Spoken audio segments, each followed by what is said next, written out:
I've had questions about problems 6 and 9 on these exercises, and so I'm going to try to work these out with you. The problem number 6 says find the x values of all the points where the function has any relative extrema, and then find the values of any relative extrema. The function is going to have relative extrema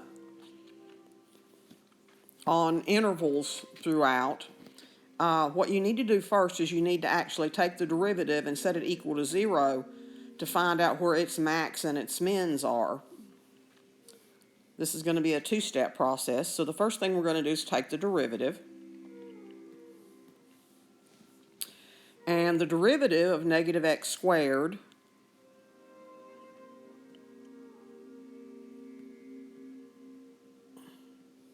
is negative 2x. And the derivative of positive 5x is positive 5. And the derivative of 1 is 0, so we'll leave that as it is. And so we'll see here that negative 2x plus 5 is equal to 0 if negative 2x is equal to negative 5, and then x would be equal to negative 5 over negative 2, which is 5 over 2, or 2.5. The decimal value would be fine.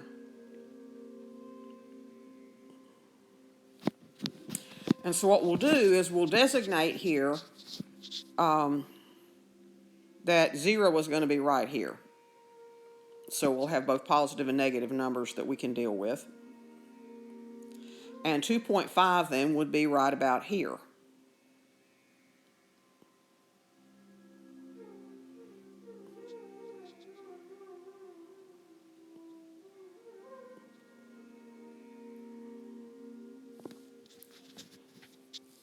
Now, your knowledge of what graphs look like should tell you that this is an upside down parabola, and so this should be a relative maximum. Actually, it should be an absolute maximum.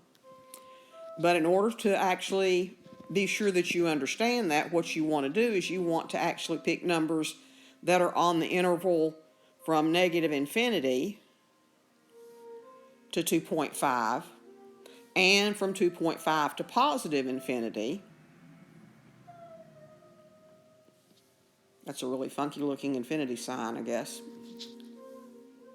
Let's just try that again. That's a little better. Anyway, what we want to do is we want to find the value of the derivative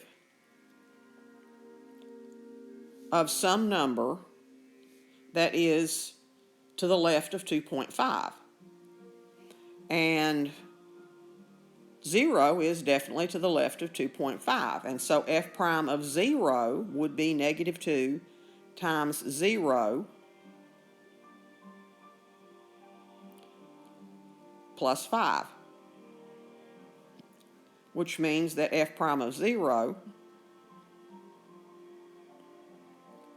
is positive. It's not the fact that it's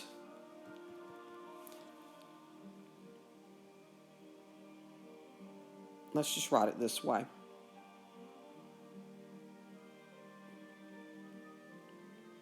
It's actually positive 5, but the value 5 really isn't what we needed to know. We just needed to know that it was positive. Because if your derivative is positive, then that means your function is increasing. And so all along this interval, f of x is increasing until it gets to 2.5, and then it's 0. And so then you pick a number that's bigger than 2.5, and don't get carried away. I picked 0 because it was easy. I'm going to pick 3 because it's greater than 2.5 and it's easy. And that's equal to negative 2 times 3 plus 5. And that would be negative 6 plus 5. So f prime of 3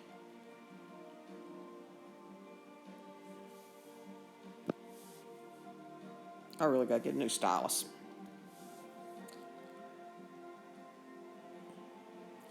Is negative. And because f prime of 3 is negative, what that means is that your function itself, that the rate of change is negative, and it's decreasing. So on this interval, your derivative is negative, negative, negative, negative. So what that means, I can slide this up a little bit. What that means is that if you graph this function, that it has a relative extrema at 2.5.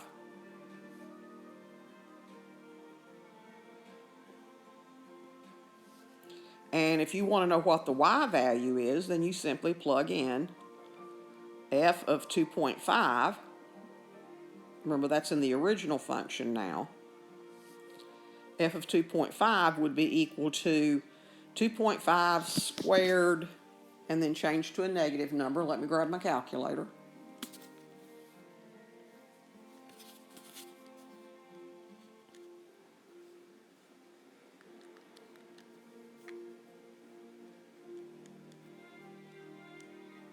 So that's negative 6.25 plus 5 times 2.5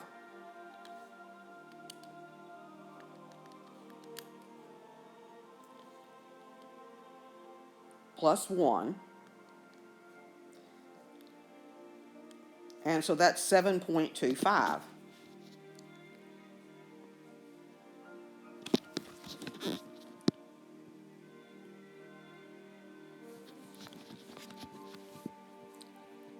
And so that means on the graph up here, let's say this is 7.25.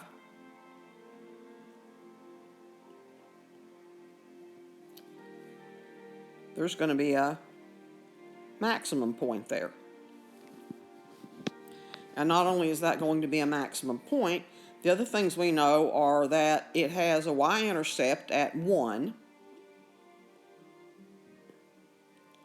And if we wanted to find the x-intercepts, we could, but the only thing I'm really interested in doing at this point is showing you that it does indeed have a maximum value at its vertex.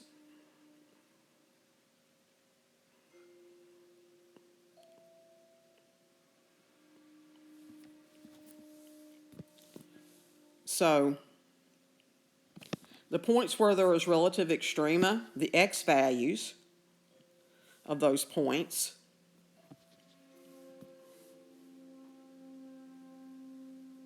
there's only one.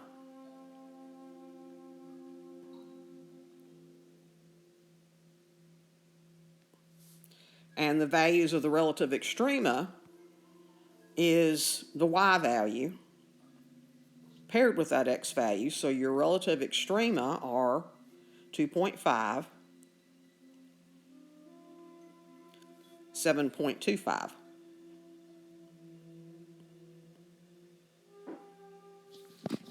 And that really is the whole process. That's all you need to worry about doing.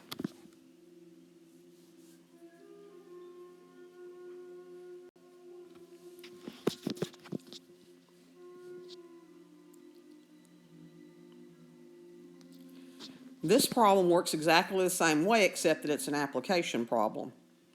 Here we've got the cost function, which is money we're going to pay out, and a profit function,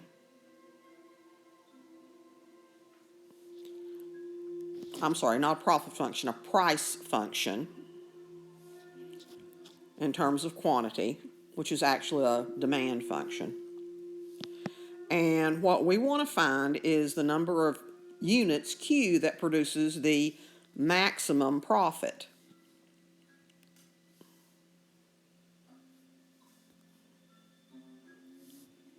And then we want to find the price, P,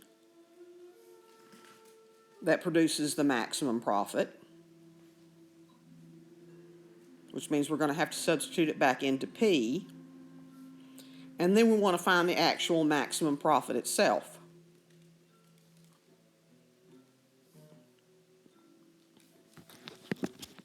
So in order to do that, we need to first find the profit function, which means we need first a revenue function.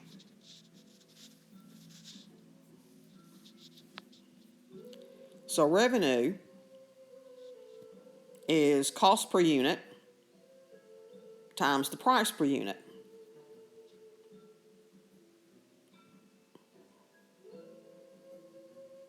And that's going to be in terms of Q. And so that's going to be 70 plus 18Q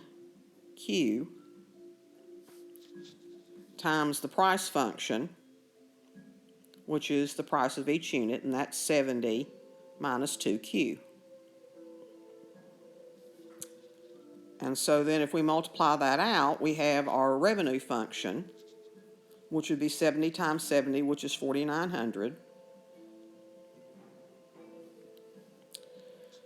plus 18Q times 70, grab the calculator again,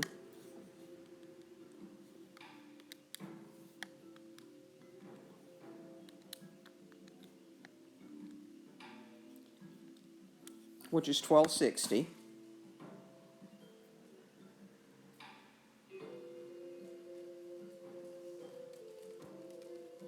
And that's 1260Q. Minus 2Q times 70 is minus 140Q. And then 18Q times negative 2Q is going to be negative 36Q squared. So let me recopy this up top so we can find the derivative of it.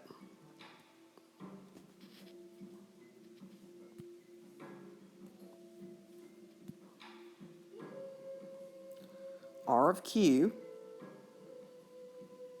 is equal to 4,900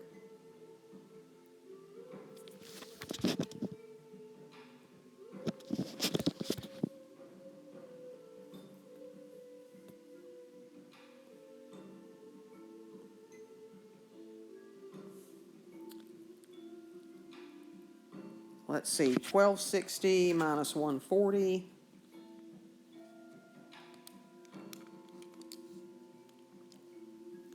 is 1120.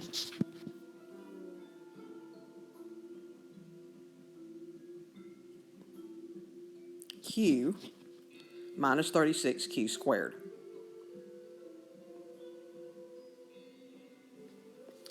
So now that we've got that, in order for us to have some room,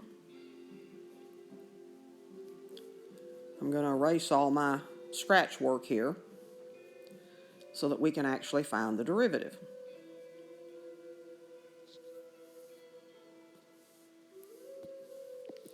And so your derivative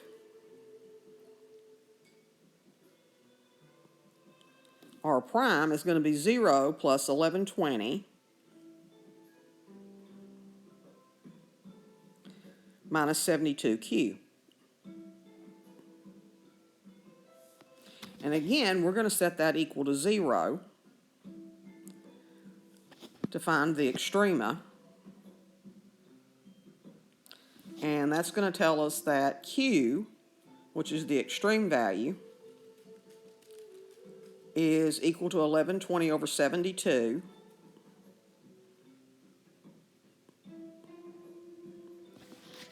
And let's see if we can't come up with a little more workable number than that.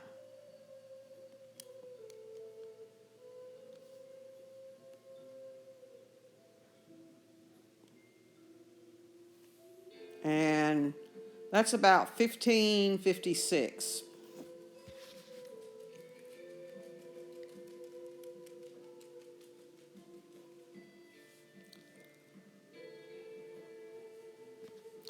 So we're either going to have 15 units realistically,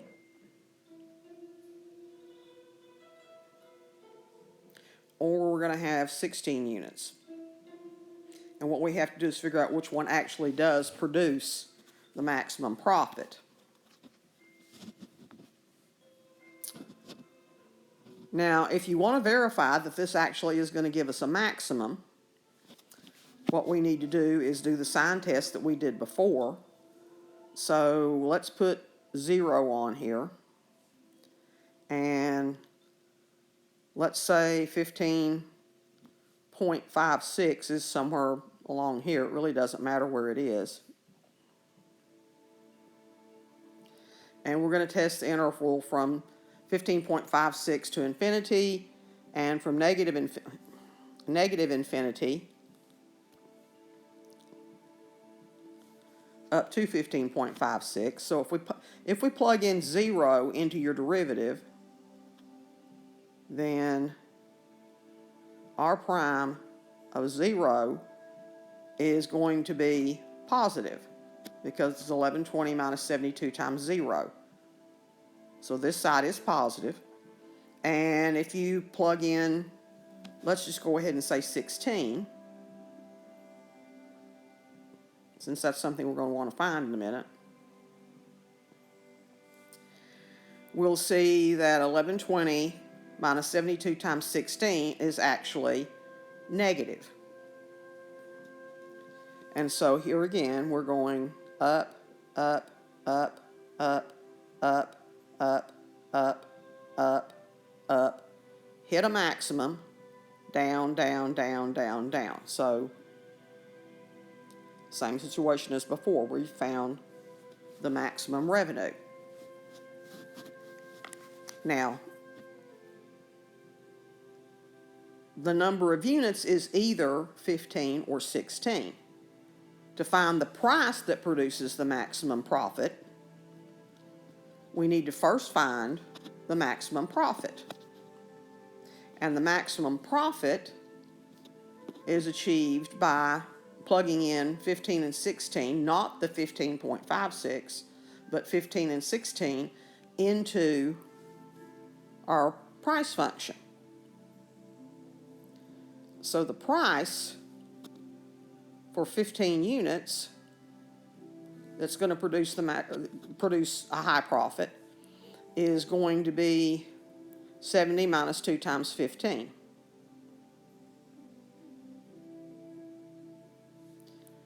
Which is 70 minus 30, which is 40.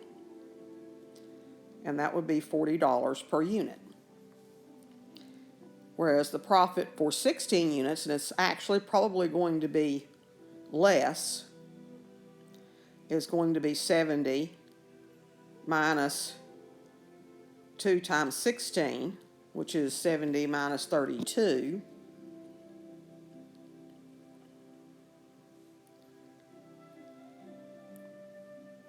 And that is 38. And so this will produce the maximum profit. And the reason that we had to choose these two numbers is, again, because you can't make 15.56 units. So the answer to the question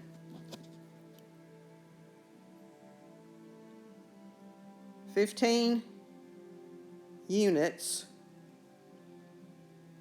will produce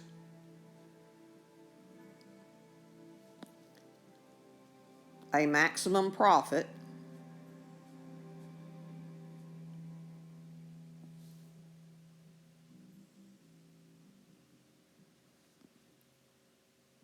of, let's see, need to put that back into our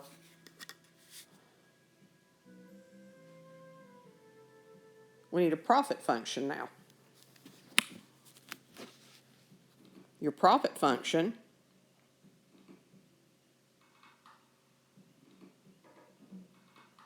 based on the quantity sold is the revenue minus the cost.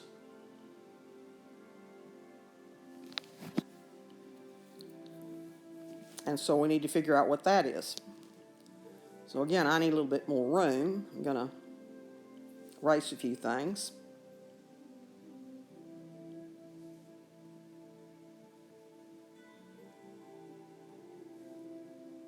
That we don't need anymore.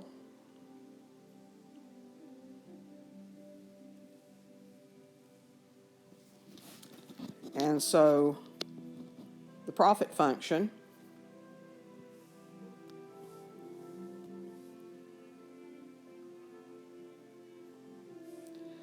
will be 4,900 plus 1120Q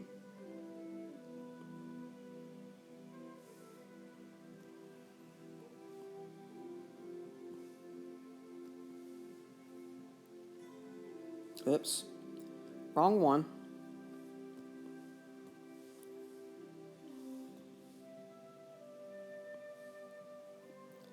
Minus 36Q squared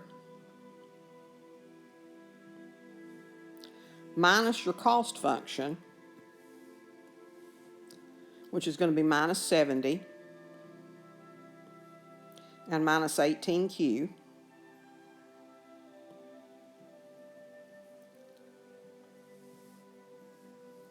And so then our profit function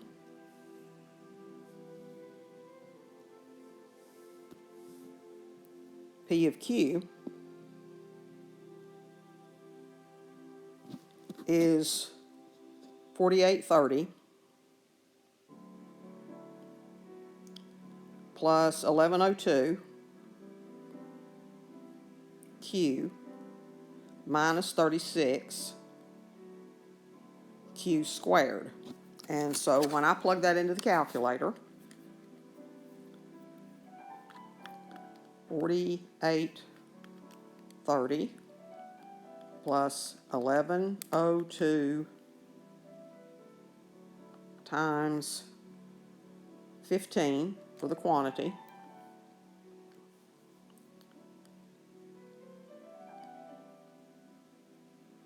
minus 36Q squared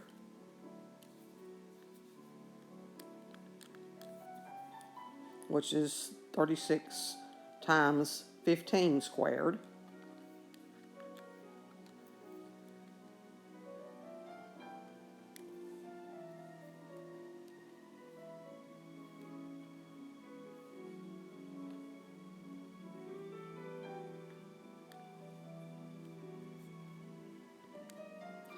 is $13,260.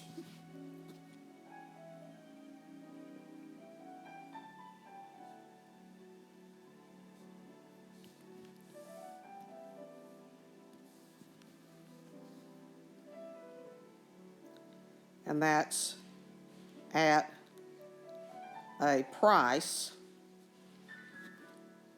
of 40 per unit.